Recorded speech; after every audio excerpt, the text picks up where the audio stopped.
Hey guys, we're going to take on chapter 6. I should say before we get too far into it that this particular chapter's got some details we'll cover regarding sex, and so if you're not or you're not at a point where you're ready to hear some of those things, then I would avoid listening to this video. But all you guys in my youth group, you're definitely, I would expect you to be able to listen to this message. So let's take a look. So here we go. Choosing to be sexually responsible. Great summation right here. We were not told that for every choice we make sexually, there will be consequences. There are consequences. So there are consequences to sexuality. So let's continue on here. So I like what the authors do. They pose 3 challenges to us. One, to not expose our bodies to sexually transmitted diseases. And they go through all these different sexually transmitted diseases: HIV, syphilis, gonorrhea, genital HPV, genital herpes, and they even cover like how common STDs are, and they talk about 20 million new cases of sexually transmitted infections each year in the United States. That's a lot. And I mean, you can read the details, if you like, of each one of those sexually transmitted diseases. I don't think it's something you want to have. Challenge 1, I will not expose my body to sexually transmitted diseases.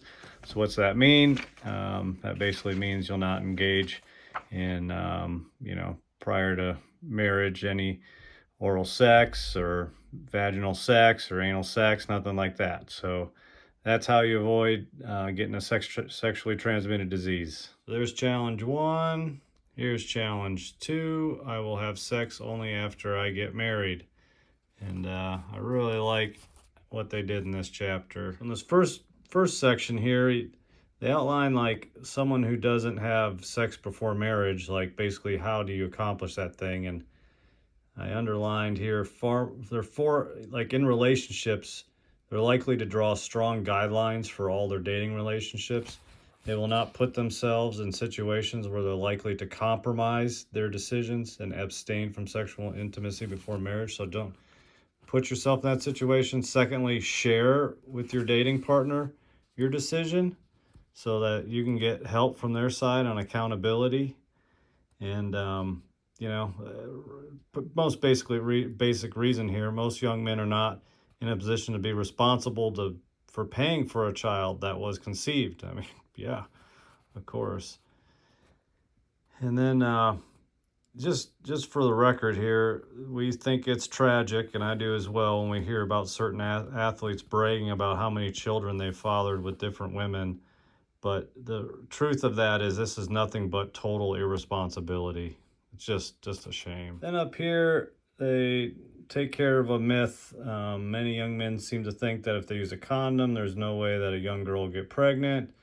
Not the case. On the condoms themselves, they don't even promise that guarantee. So I had a friend in high school. I think here, I'll switch this. I told you guys about him before. For those of you that have forgotten but haven't heard it, yeah, I had a friend. He was a sophomore in high school, and I think, or junior, and got his girlfriend pregnant, and he was using a condom while having sex, and she got pregnant. So that there's no assurances there, fellas, that that's going to work. Even read the information on a condom itself. It will make no promises. So the next question, what does the Bible really say on the topic of sex? And I'll just jump here to Hebrews 13:4. It's very clear. The Bible says that we should abstain from sex until marriage. It says, let marriage be held in honor among all, and let the marriage bed, meaning having sex, be undefiled, for God will judge the sexually immoral and adulterers. So So it's saying any like sex outside of marriage, even if it's like adultery, it's wrong. It's not God's best. And then, of course, premarital sex, not God's best, because there's definitely bonds. This is probably my favorite part. I'm gonna flip this around. I listed this as kind of like the other whys. Like we got the biblical, but like these are some other whys, and maybe this helps explain why it's not God's best. So top one there, you seldom marry the first person that you have sex with. Number two, lower the ability to be committed in a relationship with only one person. Third one, experience less sexual satisfaction when you do get married. I mean, you don't, that's not good. Fourth one, increases your chance of divorce. Again, not good. Next one, find it hard to experience a closeness or intimacy in the relationships, thus not experience satisfaction but frustration. Second to last, often deeply regret doing so. In this case, I mean, think about your future wife. Having to tell her about those you had sex with. I mean, it's going to be a moment of regret when you do finally get there. Last one, discover that even if you marry the young lady you slept with, she often feels she can't really trust you and wonders if you will be faithful to her. So, another thing there. So, sexual intimacy requires an emotional, intellectual, social, and a spiritual connection. Meaningful sexual intercourse is a celebration of these connections in a marriage relationship. So I think that sums it up. Section is going to talk about pornography, and it's linked to this second commitment. I'll flip it around. I love, again, they make a bullet pointed list of the whys to not get involved with it, and I'm just going to read them out. I mean, I think it's just so good. You got pornography reduces a woman to a sex object and not a person of worth to be respected. Yeah, that's not God's view of women, nor should it be ours. Top bullet, pornography stimulates sexual desires that may seem difficult to control. Second one, pornography fills the mind with sexual images that are difficult to erase. Guys are wired that way. Next one, pornography gives you a distorted picture of sex. Second to last, pornography leads you to view all girls as sex objects and not as equal humans.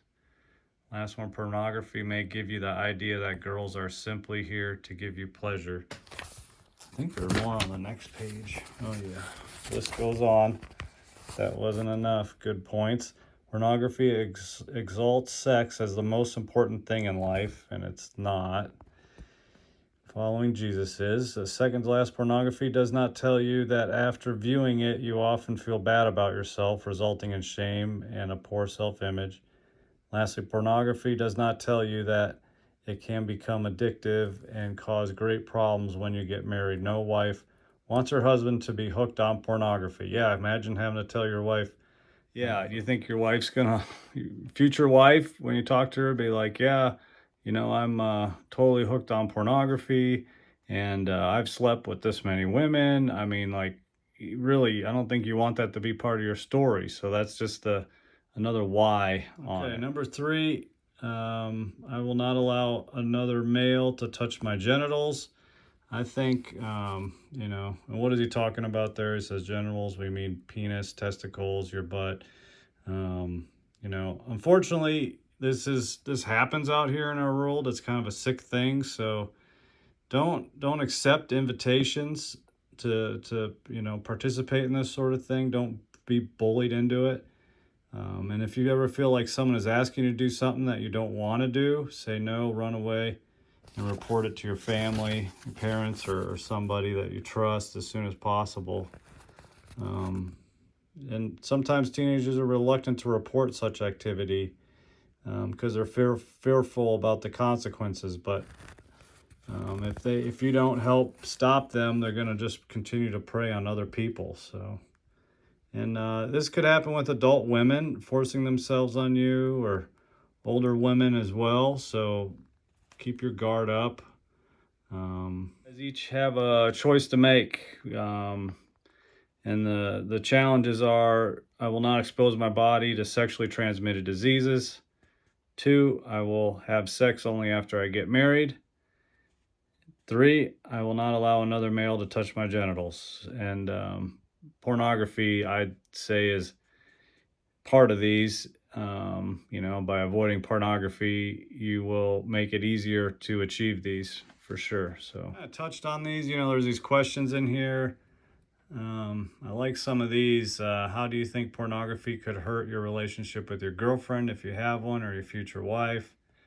8, how do you think your girlfriend, if you have one, or future wife, will respond if she discovers you're addicted to pornography? I would also say if you've had, like multiple other partners.